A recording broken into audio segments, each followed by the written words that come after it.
Hey guys, got a little lesson here on the importance of king safety. Game I just played, my opponent's rated 1367 or slightly higher, 1370. And I'm playing with the white pieces. I start with e4. We have a Sicilian. I'm going for this slow Grand Prix approach. f4, knight comes out, knight comes out. So far so good. And knight out and d3, because this knight's hitting this pawn, so I play d3 to protect it. Now we have another fairly slow pawn move, so what's interesting about this is that he's actually blocked in both of his bishops. So he's playing quite defensively at this point in time. So I castle, and we have h6 to prevent the knight from coming in there. It also slightly weakens the king side, of course. And now I bring my queen across, normal move, bishop develops, and now queen to here. So this is a real question now for black. Does black castle and put their king in the line of fire of this queen, especially when there's a dark squared bishop that could come up and grab the h6 pawn that was possibly prematurely advanced? Black decides not. Black decides to push the g pawn instead, thinking about safety, but as we all know, pushing pawns is not really the ideal approach for safety. Look at my pawn structure right now, okay? Very, very secure. And round my king, I've still got these two pawns that will provide protection for that king for some time to come. So, thinking about the themes of when to push pawns, when not to push pawns, black has played 8 moves, and 5 of them have been pawn advances. Okay, so let's keep this in mind.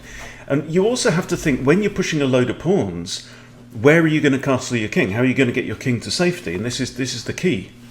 So the queen comes out now to attack b2, and I simply push the pawn because I'm already castled, right? I can very happily now start to push pawns up the queen side of the board if I want to, because my king's already safe, right?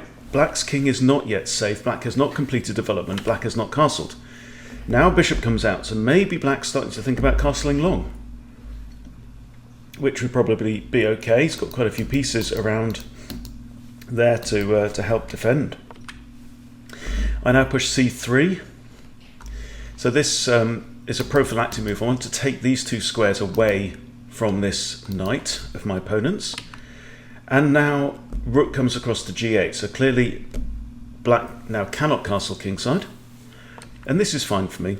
So I now improve my bishop, pinning this pawn against the queen.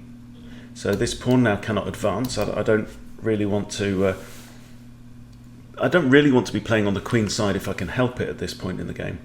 And now a5. Now I improve my knights, and now my rooks are connected on the back rank, and I've got a very nice density of pieces around my king. So my king is pretty much impregnable right now. Queen moves back, moving out of the potential attack from the bishop. And now this is a real key point. This is a pawn break, and I thought about this for some time, 1 minute 20. First of all, I made sure I counted attackers and defenders, so this pawn would have, if attacked, it has 1, 2, 3 defenders, and the attackers number 1, 2, 3. So, if black takes, which black did, and I recapture, black can't now recapture. We've basically swapped a pawn for a pawn. Right now, if knight takes, I get the knight. Okay. Because the first piece to fall was the attacked piece. The second piece to be captured was the first attacker.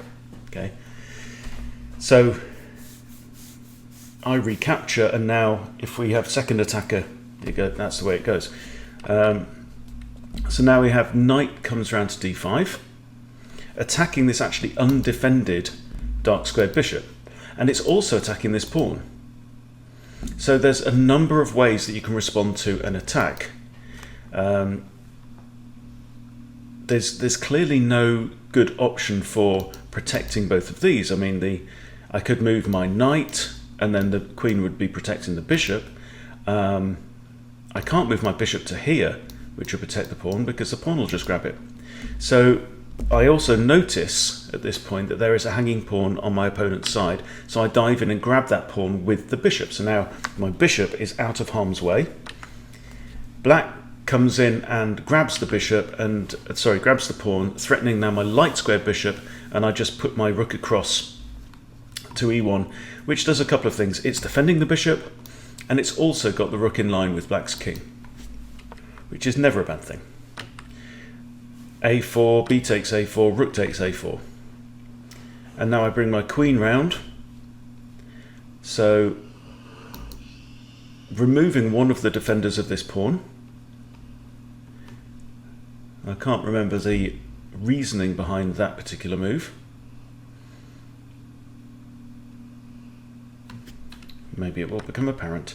Okay, so knight grabs the pawn, knight takes knight, queen takes knight. And now, can you spot a tactic for white? I didn't spot this until this move was made, but there is a discovered attack with a double attack, and the move is bishop to d1.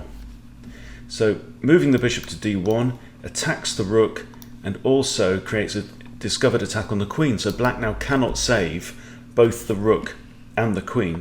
So queen moves over to h8, now attacking my dark squared bishop, and I grab the rook. Queen grabs the bishop. I grab a pawn. Sorry, we exchange bishops. So black captured the white pawn in the middle of the board, but so now I'm up in exchange but down one pawn. However, if you look at this, this pawn in the middle of the board is not really doing me huge favours. I've got my rook here. My rook wants to threaten white's king, and there's no threat while I have a pawn on the board. So actually this pawn is not really helping my ideas at this point in time. Okay, and now we have the attack. I go up the exchange. We now swap off another bishop because I'm already up in material. I'm very happy to lure the king out into the board. And now it's time to bring my knight in. I've got 4 pieces left, and if I'm going to checkmate my opponent, then I need to be bringing all of my resources together. And my knight here on d2 is doing nothing at all. In fact, it's hanging because, well, almost hanging. So my queen can't move. My queen's the only defender of that knight. So I start to improve my knight. I've got ideas of coming into here. And black helps me along by pushing b5, which prompts me to play this move. And now, if you were black, this is the point in time where I'd start colouring in the board for sure. Because clearly I can't stay there, it's in check. Right? Can't go to there because it would still be in check, so that's not legal. And another 2 squares you can't go to, these two. And the reason for that is because white has knight takes f7, possibly with a fork. So it could be looking at any of these 3 squares. And that leaves 1, 2, 3 squares for black. I've also got a queen and my 2 rooks and maybe a pawn to come through. So I'm starting to think about attack now. And this is simply a blunder, and it's a game-ending blunder on black's part because I now capture on f7 and black resigns. Right? So let's just go through it again. Why didn't black castle? Why didn't black focus on completing development? It's not like there's huge pressure at this point. Okay, I think that this particular structure certainly doesn't make it easy to get the dark square bishop out into the board, but let's see. So we have 1 piece out. This is on move 3. 2 pieces out on move 4. That's good. Now is a pawn push. But this pawn push does not help development. It actually blocks in the light square bishop.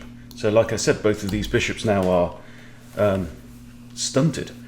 I now castle. I castle on move 6. And black is a little way off. I mean, black could play the bishop there and castle, right? So another pawn move. This is, I think, playing too conservatively. So if you play too defensively, and especially with lots of pawn pushes, then it doesn't actually secure your position. The best way to secure your king's safety is to castle the damn king as early as you can. So I've started looking at that recently. I've started trying to castle my king on move 4, 5, 6, rather than like move 8. So now my queen comes across with potential threats, and the bishop comes out here, and now queen to g3. And this is what we identified as one of the key decisions for black early on in the game. Black still has reasonable pawn cover around the king side. So I was actually surprised that black didn't go ahead and castle at this point, because I think the castling queen side just doesn't look very solid to me.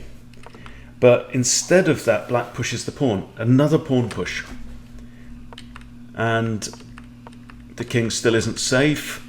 We dance around a bit. I've got a potential attack against the queen. Knight comes out, queen moves away, and now I strike in the middle. And the reason I can strike in the middle is because black's king is still in the middle, so I want to bust through the middle. I'm quite happy. There's a threat, I grab a pawn, and this is just pure tactics now. Swap, swap. Queen comes away from the defense of the pawn. Knight, knight, queen. Now a tactic. All right, basic tactics. Queen runs away, and black is down an exchange now. And with all the pressure and all this space around the king now, the king is just looking really, really horrible and exposed. And my king simply hasn't moved from that corner. That's really what you want to be going for if you possibly can. Get your king castled earlier on in the game, keep it safe, and from a solid base, start to strike out. But making lots of pawn moves earlier on in the game and neglecting your development, and particularly neglecting the opportunity to castle, is not going to, it's not a safe approach, it's a risky approach, and it will, I think, contribute to losing more games. So I hope this has been useful for you. Thank you for watching. If you haven't subscribed to Chess Bootcamp, please do, so that you can keep up to date with the videos that I bring out. They're all aimed at helping beginners and improving chess players to get to 1000 rating points and beyond. So hope this has been useful for you. I'll see you soon.